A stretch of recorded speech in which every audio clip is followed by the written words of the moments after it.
Može. Pozdrav narode, dobrodošli na moj kanal. Za one koji ne znaju, ja sam Radoslav i u današnjem videu vidjet ćete kako izgleda kada ja dajem intervju drugoj produkciji. Ovaj put radimo za Vertigo produkciju intervju, pa ćete vidjeti kako to sve izgleda. Također, sa nama je Vlada, Dršale, njega već znate iz mojih videoklipova. Snimit ćemo i šta će on reći, pa nadam se da će vam to sve biti zanimljivo.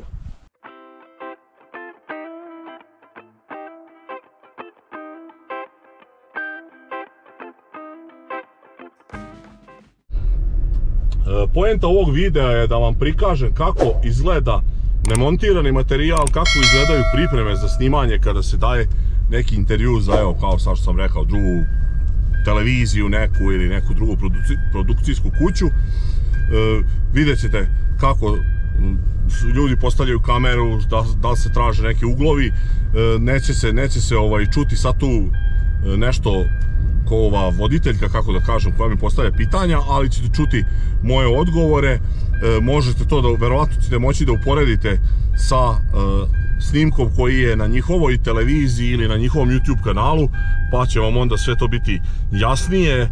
Vidjet ćete šta se sve uradi da bi se dobio prilog za neku emisiju, a kako to izgleda ovako, kako sirovi materijal, bez ikakvog sečenja, bez ičega. Uuu, da. Pa na svakoj će se ometati. Na svakoj će. Neće, kako bi ne bi nas ometali tamo na onoj zajednici mojoj. Ma nemoj, ti ćeš, imamo... Pajo fire!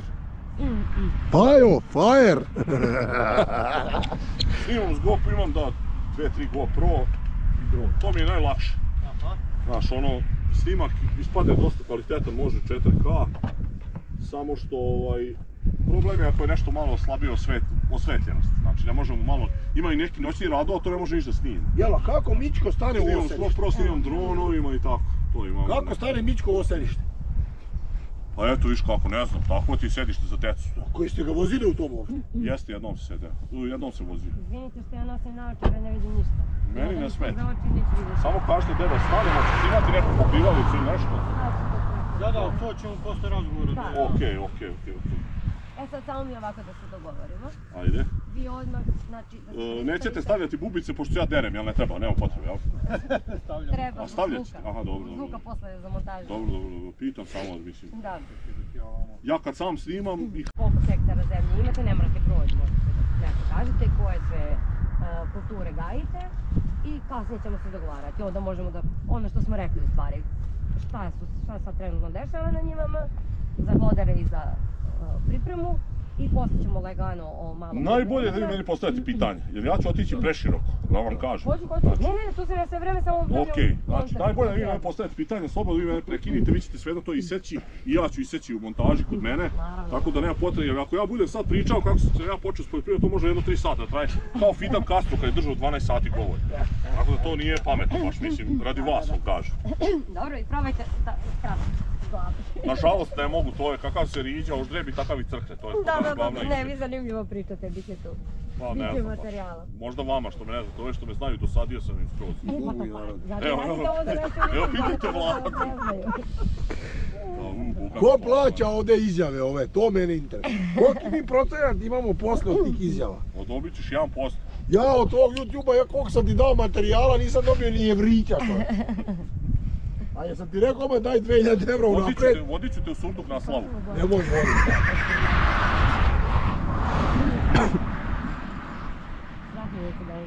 Da, gledajte mene. Ne u kameru, nego mene. Me vidite? Vidim vas, odlično. Vama ne smeta sunce, ja vas... Meni sunce je s leđa, možda vama smeta i kamermanu. Užasno, jedan svetlo oči i onda kroz naočare niži sunce. Tako ćete i vi, Vlado, pa smislite što da kažete. Pa neće se mnogo razlikovati od njegovog. Dobro. Možda je bolje smo zajedno stojali. Neće epizode u isto vrijeme. Da. Iskreno, probali smo to zajedno i nije dobar koncept ispod. Koncept? Pa mi smo već navikli na zajedničke te izjave i to. Dobro, to je samo kad je određena tema. Ovdje mi više radimo prilog pa nas interesuje cijela priča. Ako pričamo o jednoj temi, onda da, naravno. Baš mi je nezgodno što smo u kontri. Hoćeš nekako da se okrenemo? Da sa strane ti sija. Ajde probamo malo sa strane. Dobar dan, ja sam Radoslav Adamović, poljoprivrednik iz Krčedina. Sada se bavim pretežno ratarstvom, nekada sam se bavio stočarstvom i voćarstvom. Inače, Krčedin je selo u severo-istočnom Sremu, nalazimo se na obroncima Fruške gore. Ne znam šta bi vam još zanimljivo mogao da kažem, naš atar je negde blizu 6000 hektara. Ja obrađujem oko 80 hektara ratarske proizvodnje, radio sam ranije sve kulture, sada radim pšenicu, kukuruz i suncokret, soju i šećernu repu sam izbacio zbog neisplativosti i nekih zakulisnih radnji. Dobro, a kako ste nasledili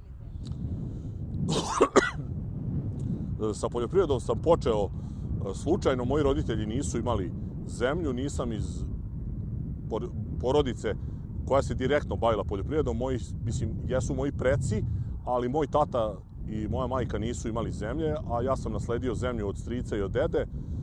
To mi se svidelo kada sam bio dete, gledao sam kako oni rade, sviđala mi se ta neka proizvodnja, kako stoka raste, kako biljke napreduju.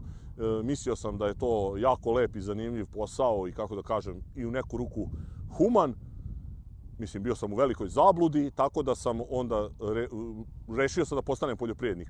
U međuvremenu desilo se te neke, kako kažem, nesreće, umrli su ti, moji stric je umro mlad i deda mi umro relativno mlad. Ja sam nasledio tu zemlju i tako sam počeo s poljoprivredom. Dobro, i hajde sad, hoćemo prvo o trenutnim problemima ili koliko ste zadovoljni do sad? Pa nemam pojma šta hoćete, nije problem. Hajde, šta se prvo trenutno sada? Trenutno je aktuelno, evo ovdje vidite, nalazimo se na njivi gdje je posejan ječam. Sada je najaktuelnija borba protiv glodara. Znači imamo nenormalnu najezdu glodara, nezapamćenu. Tako da jednom smo prešli sve njive, međutim ove godine će biti minimalno 3 trovanja. Posle toga nam sledi prva prihrana pšenice i ječma i naravno onda ide prolećna priprema za setvu prolećnih kultura, tako da je to neka standardan red operacija kod nas. Sad mi recite koliko ste zadovoljni i nezadovoljni sadašnjim stanjem u ratarstvu? Pa jako sam nezadovoljan. Mislim, ja sam počeo, rekao sam vam, 88. godine. Bio sam dete, ali sam video kako je to ipak je bilo. Jeste taj komunizam bio, ali je bio neki relativno uređeniji sistem. Ljudi su mogli sa mnogo manje zemlje i mnogo manje stoke da opstaju i da žive normalno, da školuju decu. Mi smo sad došli da, ne znam, i 100 hektara zemlje je malo ovdje kod nas u Vojvodini. Svi smo na ivici neke propasti, država, ministarstvo protiv poljoprivrede koje, mislim, ta kovanica neka koja postoji, koju mi sad koristimo, definitivno to radi protiv poljoprivrede. Dovedeni smo na ivicu propasti, ne znam šta da vam kažem. Znači, cene su katastrofa. Imali smo u zadnje 4 godine 2 sušne godine i 1 godinu ovu sa ovim dibidus cenama, tako da mnogi ljudi su odustali i vidim to i ovdje po selu, daju ljudi zemlju u zakup. Eto, kad je zakup mnogo bolje nego obrada sopstvene zemlje. Sad vi se bavite mašinama, odnosno održavate, jel da? Kako mislite održavam? Pa, jel održavate mašine i šta ste malo pre pričali da radite, da imate... To je vezano za YouTube kanal, to ne veze sa ovoj mojom... Ne održavamo. Mislim, održavamo mi svoje mašine sami, šta ćemo radi uštede neke zbog toga što su skupi su servisi, ali generalno plaćamo mi majstore, mehaničare, moramo što ne znamo da rešimo. Iako, šta ja znam, možda 60% problema rešavamo sami. Ali to imamo, ne bavim se time. Bavim se, znači, ratarstvom i YouTube-om. Time se bavim. Da. Onda možete malo o tom YouTube-u. Pa to je već sad neka možda i izlizana priča. Ja sam krenuo vezano, da snimam za YouTube vezano za Armatrak traktor. Znači, to je fabrika Erkund, turska, koja je proizvodila taj Armatrak i dalje proizvodi. Ja sam kupio neki 1104 Lux traktor koji je imao neke malo naprednije stvari na njemu, kao ovi moderni traktori, i tu nismo znali kako to da koristimo, nisam mogao da dobijem povratnu informaciju, nije bilo uputstva za korištenje tog traktora i onda smo uz pomoć nekih ljudi, servisera, provalili smo neke stvari. Ljudi koji su bili zainteresovani za taj traktor počeli su da me zovu preko tog prodavca, kako da kažem, distributera, i na kraju je to preraslo u neko, kako da kažem, nenormalno. Stalno se pričalo o tom traktoru Armatraku, dnevno sam 3-4 sata pričao na telefon. moja supruga je došla na ideju da snimim video vezan za to i postavim na društvene mreže kako me ljudi ne bi stalno zvali. Međutim, to se sada, evo vidite, razvilo u jednu ozbiljnu priču i tako sam krenuo sve više i više da snimam i tako sam na kraju postao i, kako da kažem, neki radim testove mehanizacije, probe, sada su to prepoznali su trgovci sa mehanizacijom da sam objektivan i kupci i moje kolege, ja to prvenstveno radim radi kolega kako bi imali tačnu sliku kakva je nova mehanizacija, kakav je kvalitet, kakve su cene, tako da, eto, to se razvilo se to u neko onako vrlo zanimljiv hobi. Da, a možete da nam ispričate i vezano za ono da ste sami pravili traktor, tako, nedavno, pa ste to kačili? Da, pa to je jedan od zadnjih videa, to su ovi neki zimski poslovi kada nema toliko poslova na njivama, bilo je, vidite da je blato, ne može sad ovo teško ići trovati miševi ako ima rupa na sve strane, tako da smo mi rešili da peremo mehanizaciju i to zimsko parkiranje imamo. I onda ranije smo koristili perionice, ljudi dozvoljavaju nam ovdje da peremo u perionici ako sklonimo taj nered i sad smo rešili da operemo kod kuće traktor, međutim to smo sad vidjeli koje to sad pravi probleme, pošto mi nemamo, niti imamo pravo, kako da kažem, beton, niti pravi pad gde bi otišla to blato i zemlja i tako da smo sebi napravili ogroman problem. Znači, Mika je pravo, nemam pojma, traktor 2,5 sata, a posle smo 4 sata sklanjali to što smo napravili i što je otpalo blato sa traktora, razvuklo se svuda po dvorištu i to, tako da to, eto, čisto smo prikazali kako da možda se napravi poređenje sa prošlom i pretprošlom godinom gde smo snimali u perionici, pa da se ljudi odluče šta im je bolje. Ovo je možda malo jeftinije, ali iziskuje mnogo više vremena i posla. Moj YouTube kanal postoji sad će 4 godine. Počeo sam u februaru 2020. godine. I na osnovu već ovog sad višegodišnjeg iskustva, šta mislite, koliko su priče iz poljoprivrede popularne? Pa ne znam, sad to stvarno ne bih vam mogao reći.